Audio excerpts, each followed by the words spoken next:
सोडून निघून गेले होते. महाराष्ट्राचं आणि उत्तर भारताचं खूप नातं होतं त्या काळात, जवळच. कारण इकडच्या काही गायी तिकडे आदान प्रदान व्हायच्या, तिकडच्या गायी इकडे आदान प्रदान व्हायच्या, तिकडचं गोरस इकडे यायचं. किती गायी होत्या त्या काळामध्ये, त्या गोकुळामध्ये. नुसत्या गोकुळामध्ये गायी या 9 लाख गायी आहेत असं वर्णन भागवतामध्ये आहे. 9 लाख. आपल्या आरतीच्या भागामध्ये गोवर्धन नावाचं काव्य आहे आणि त्याच्यामध्ये वर्णन आलेलं आहे गायी किती आहे. 9 लक्ष धेनो महा पंचवर्णासी निश्रित महा चवी सवकडी सहस्रदा मुख्य जगदा चवी सवकडी सहस्रदा मुख्य जगदा.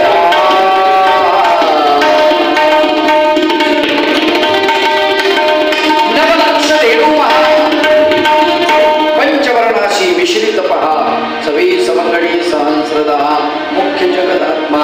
10,000 सवंगडी आहेत, 9 लाख गायी आहेत, 5 वर्णाच्या गायी आहेत.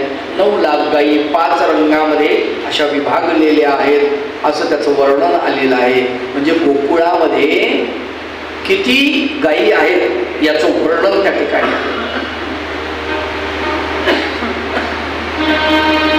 9 लाख गायीचा मेळा एकट्या गोकुळामध्ये आहे. मग इतर गावांमध्ये गायी असतीलच ना. म्हणजे गायीचं किती महत्व होतं लक्षात घ्या.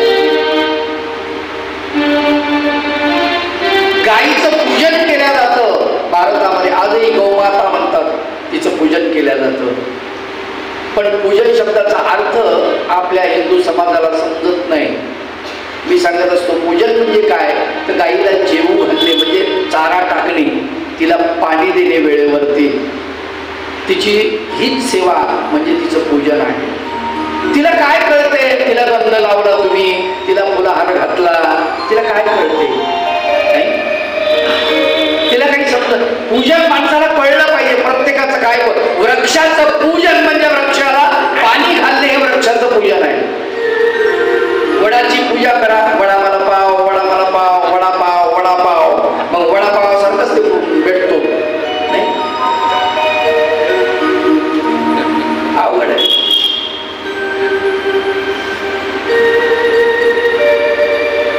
सत्यवानाची कथा ऐकतो आपण, आपल्याला असं वाटतं की वडाला फेऱ्या मारल्या की झालं म्हणून.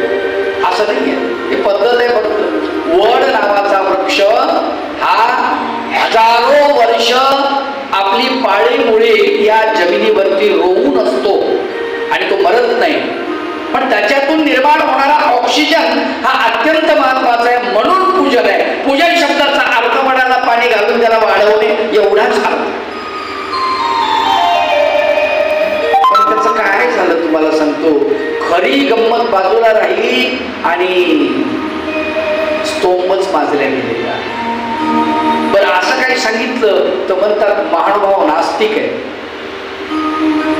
अवघड आहे. आता सांगणंही कठीण झालेलं आहे. त्याचा बबराही खूप होतो. अपप्रचार करणारी लोक खूप आहेत, खूप आहेत. साधारण गोष्ट जर समजून सांगितली, फड्याला कोणी लक्ष्मी म्हणतं का हो, विचार करा. नाही, तिचं पूजन करतात की नाही लोक दिवाळीला. आता महानुभाव करत नसतील, ठीक आहे, पण जे महानुभाव नाही इतर लोक आहेत त्याची छोटीशी फडा आणतात की नाही, बारीक फडा, आणि ते लक्ष्मीचं चित्र, आणि ते दिवाळीच्या दिवशी संध्याकाळी लक्ष्मी पूजनाच्या दिवशी मग ते तिथं पुढे ठेवतात. कशाची पूजा आहे ती? फड्याची पूजा. फडा लक्ष्मी आहे म्हणतात, त्याची पूजा करतात. फडा लक्ष्मी नाही आहे, घरामध्ये जी गृहिणी आहे लक्ष्मी ती आहे, तिच्या हातामध्ये तो फडा आहे, म्हणून तिची पूजा व्हायला पाहिजे. खरं तर आलं का लक्षात?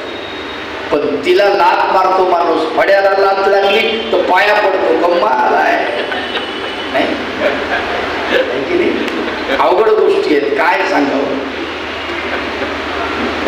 अंधश्रद्धा आहे आमच्यामध्ये, किती अंधश्रद्धा आहे.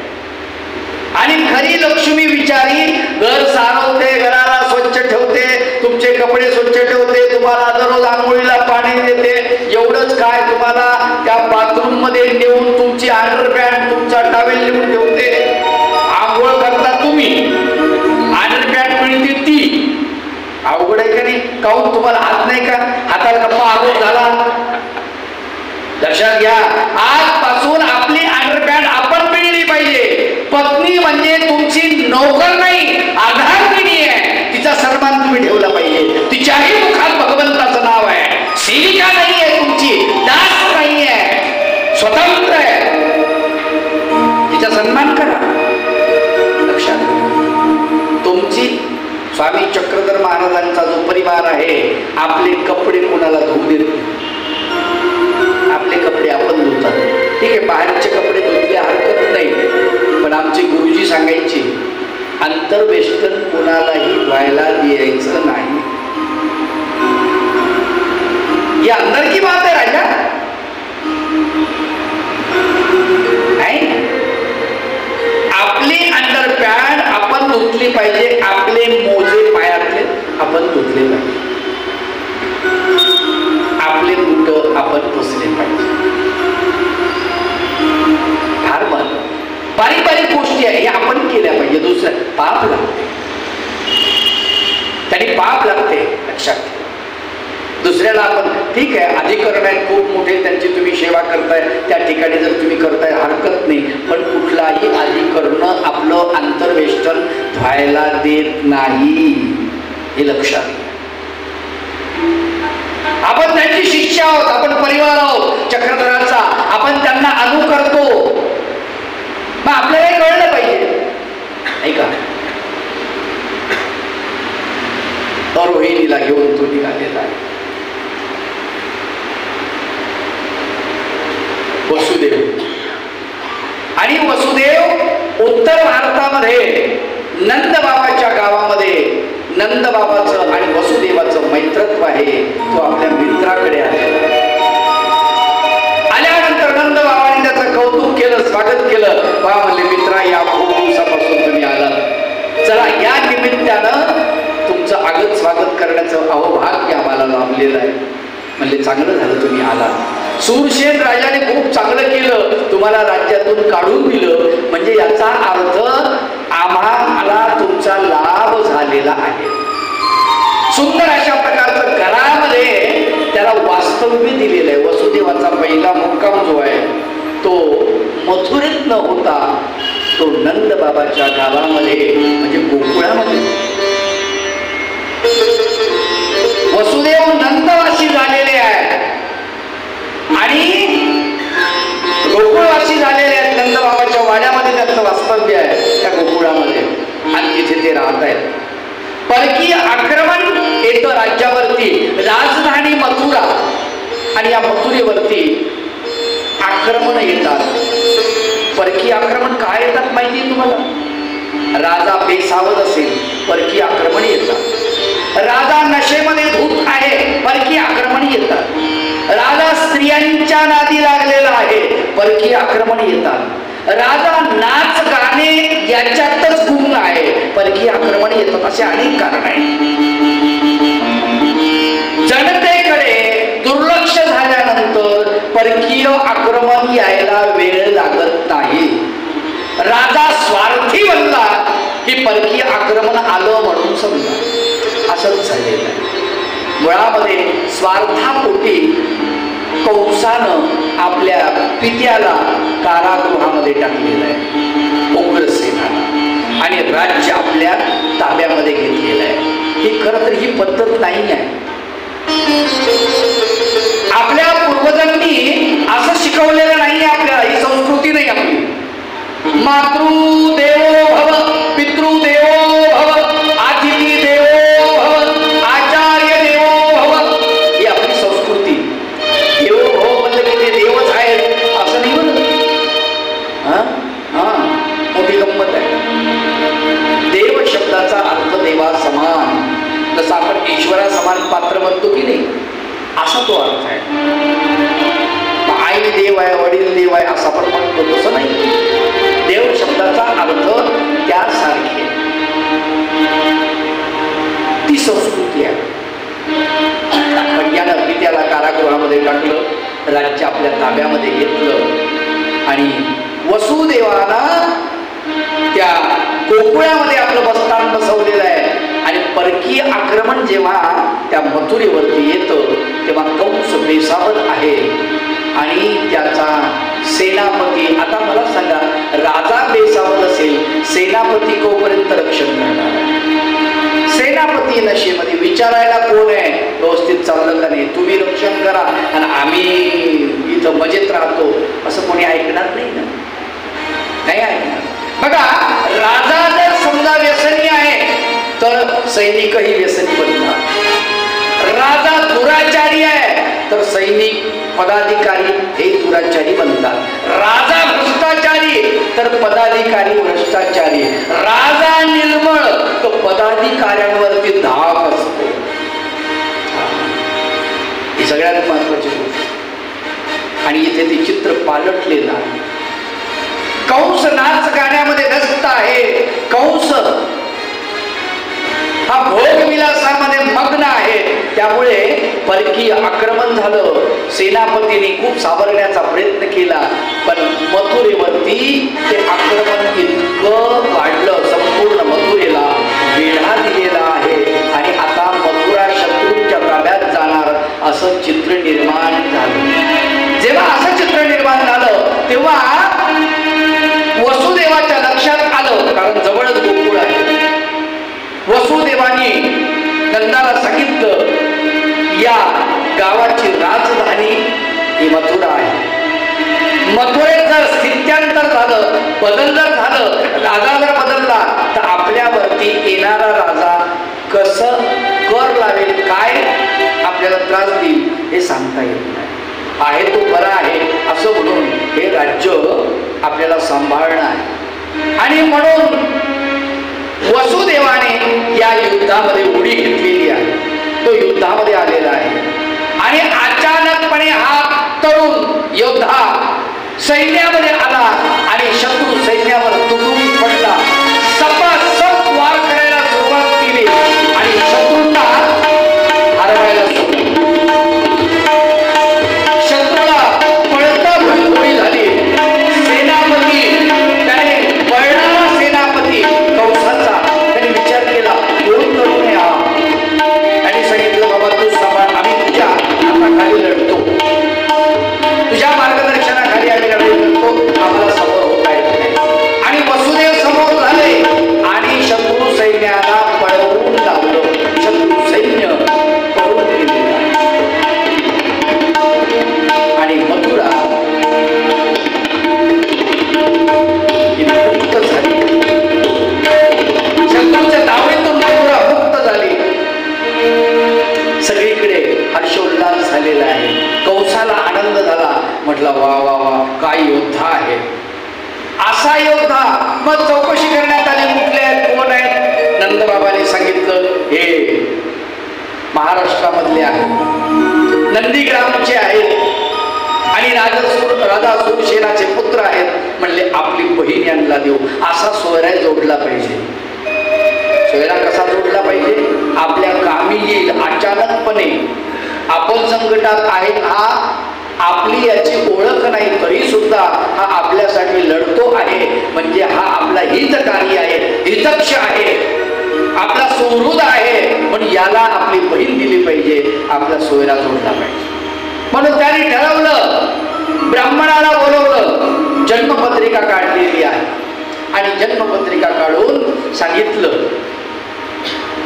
सगळ्या गावोगावी पत्रिका पाठवल्या आणि त्याच्यामध्ये मजकूर लिहिला की आमची भगिनी देवकी तिचा विवाह वसुदेवासोबत आम्ही लावून देण्याचं ठरवलेलं आहे. तरी ऋषी, महर्षी, ब्राह्मण, सर्वसामान्य प्रजा सर्वांना आम्ही आमंत्रित करतो आहे. राजे, महाराजे, उपराजे, मांडलिक राजे सर्वांकडे पत्रिका गेलेली आहे आणि त्या ठिकाणी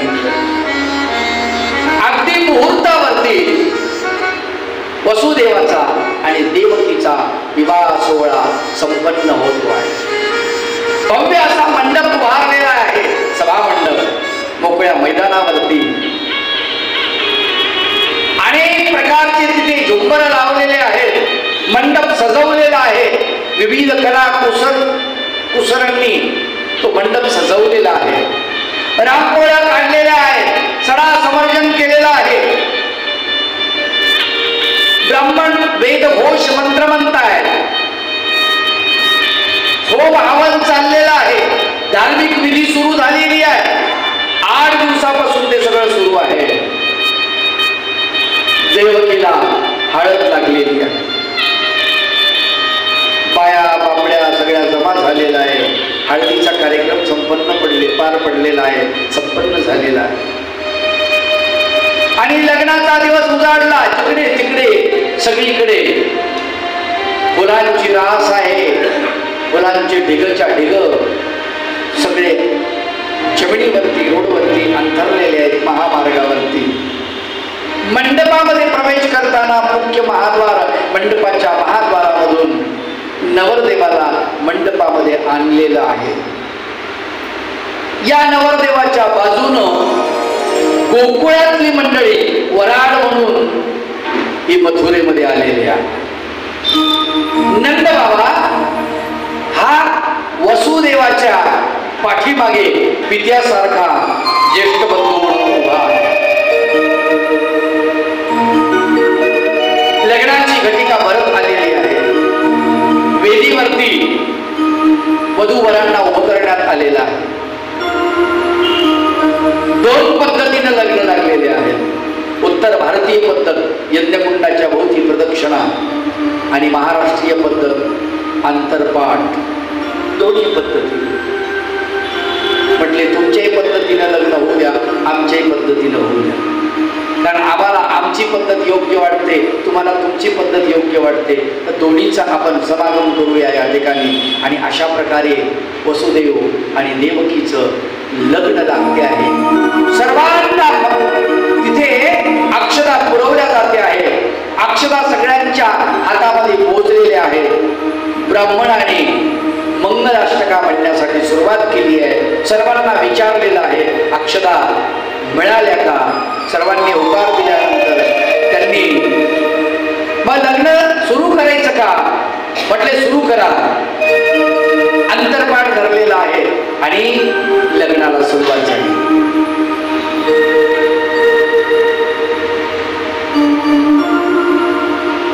मंगलाष्टका म्हणायला ब्राह्मण देवतेने सुरुवात केली.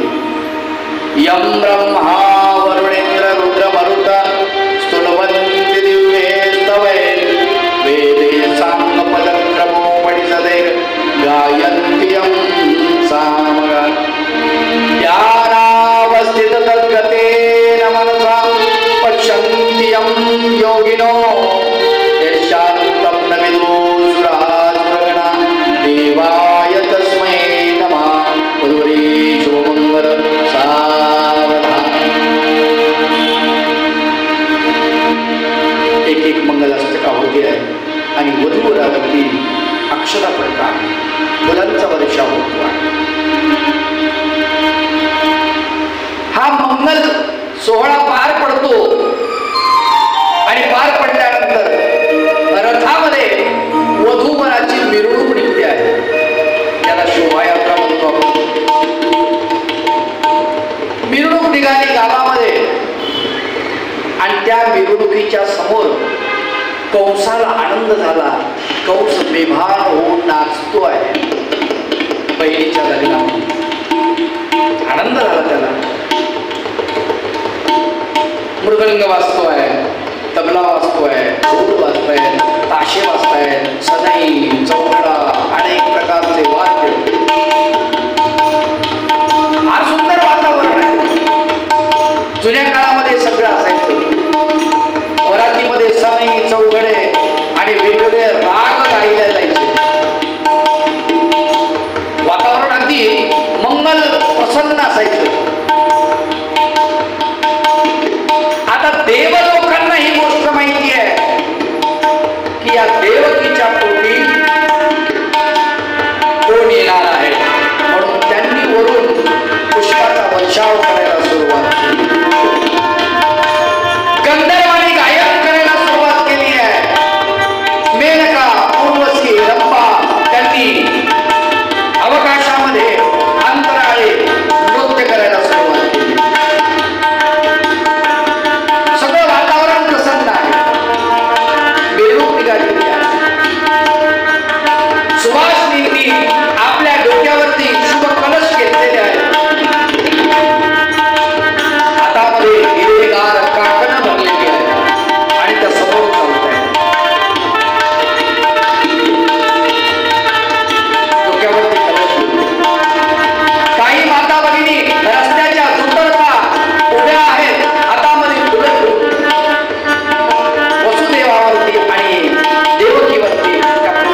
नाही, आता असलं वातावरण दिसत नाही. वराती तर दिसतात, पण वरातीमध्ये नाचणारे जर बघितले आपल्या अंगाला काटा येतो.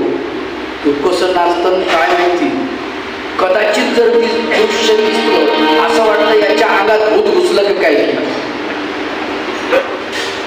नाही. पिढ्यास तुमच्याकडे वराती असतात का? वराती डीजे तर असं डीजे शिवाय तर वरात होतच नाही. अवघड आहे. आता आमचा कोणताही कार्यक्रम असू द्या, धार्मिक असू द्या की प्रापंचिक, तो असू द्या, कोणताही असू द्या, आहे की नाही. वैयक्तिक कार्यक्रम जरी असला तर डीजे आहेच. बारसा असो, लग्न असो, पंचावतार उपहार असो तरी डीजे पाहिजे. पंचावतार उपहार आणि इकडं शांत पाहिजे. काय चाललंय माय बापू. देवाची मिरवणूक नाही पाहिली, तुम्ही पाहिली असेल मिरवणूक निघते आणि पुढे डीजे. का होतं नाही, पोपटे येतच नाही. मग पोपटे येत नाही तर बाय आनंद करण्याचा काय चाललेलं आहे. आपण एक कुसंस्कार मुलावरती जाणून बुजून टाकत आहोत. लक्षात ठेवा. तुम्हाला हात जोडून नम्र विनंती करतो, हे चांगलं नाही आहे. लक्षण चांगले नाही. लक्षण चांगले नाही. काय अवघड गोष्ट आहे. इतकं वातावरण बदललेलं आहे प्रचंड प्रमाणामध्ये, पण कंस मात्र आनंदामध्ये आहे. कारण का सगळे मंगलवाद्य आहेत. सनई, चौघडा, मृदंग, ढोल, ताशा, डब सगळे प्राचीन वाद्य आहेत आणि त्याच्यामुळे वातावरणामध्ये कमालीची प्रसन्नता आहे. आणि याच्यामध्ये सगळं सुंदर चाललेलं असताना असं म्हणतात की दूध आहे आणि दुधाला घोटलेलं आहे, म्हणजे आळवलं. त्याच्यामध्ये त्याची बासुंदी बनवलेली, त्याच्यामध्ये मिश्री टाकली. मिश्री कळते का? दाल घासायची नाही तर काही लोक म्हणते मिश्री. बापा, दाल घासायची वस्तू इकडं काय. मिश्री म्हणजे खडी साखर. खडी साखरेला मिश्री म्हणतात. साखर नव्हे, साखर दूषित आहे. साखरेमध्ये अनेक प्रकारचे केमिकल आहेत. मिश्रित ते नाही, खडी साखरीत नाही. स्वामींच्या काळामध्ये साखर होती, आलं का लक्षात. चरित्रामध्ये उल्लेख येतो. ती साखर कोणती? मिश्री. खडी साखर आहे. एक तर गुळ किंवा खडी साखर. तर अशा प्रकारे खडी साखर टाकलेली आहे दुधामध्ये. दूध आळवलेलं आहे, इलायची टाकलेली आहे, चारोळी टाकलेली आहे, बदाम टाकलेले आहेत. एक एक पदार्थ त्याच्यामध्ये पिस्ता पडलेला आहे, एक एक पदार्थ त्याच्यामध्ये पडतो आहे. तसं तसं ते दूध अगदी त्याचा घमघमाट, त्याचा सुगंध अगदी वेगवेगळा येतो. आणि त्याच्यामध्ये ताकाचा थेंब पडला. कशाचा? ताक. काय होतं? नासून दे. बरोबर आहे. कारण त्याचा विरोध आहे, त्याच्यापासूनच बनलेलं आहे. नाही, दुधाचा पुत्रच आहे ते ताक. म्हणजे पुत्र म्हणा, नाही तर नातू म्हणा. पण त्या आज्याला काळ झालं ते. त्याला का लक्षात. आज्याचं तंत्र बिघडून टाकलं ते. म्हणून लक्षात घ्या. तसं त्या ठिकाणी सगळं चांगलं चाललेलं आहे आणि अशामध्ये अचानकपणे आकाशवाणी झाली. आणि आकाशवाणी झाल्यानंतर त्या आकाशवाणीनं सांगितलं, कंसा, अरे तू मूर्ख आहे, तुला कळत नाही. जिच्या वरातीमध्ये तू नाचतोयस ना, तिच्या पोटी येणारा 8वा पुत्र जो आहे तो तुझा वैरी आहे, तुझा शत्रू आहे. कंसाची नशा एकदम उतरली, उत्सवाची नशा एकदम उतरून गेली, चेहरा उतरून गेला. थांबा रे वाद्य,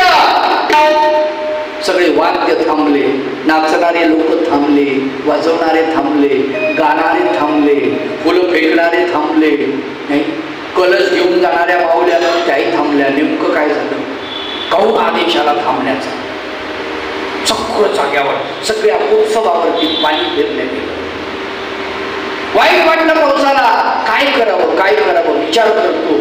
तिच्या पोटी येणारा आठवा माझा वैरी आहे, माझा शत्रू आहे, त्याला मी जिवंत ठेवणार नाही.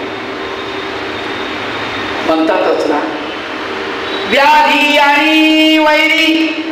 व्याधी म्हणजे बिमारी आणि वैरी म्हणजे शत्रू. कोवळी जवची वरी. जोपर्यंत ते कोवळे आहेत म्हणजे शत्रू कमजोर आहे, व्याधी म्हणजे बिमारी लहान आहे, तोपर्यंत जाणत्या माणसाने ती बिमारी उकळून फेकली पाहिजे. शत्रूला संपवलं पाहिजे असा नियम आहे म्हणतात. जर असं नाही केलं तर शत्रू पळावल्यानंतर तुमची बरोबरी करून तुम्हाला संपवण्याचा प्रयत्न करतो. बिमारी तुम्ही संपवली नाही तर बिमारी तुम्हाला संपव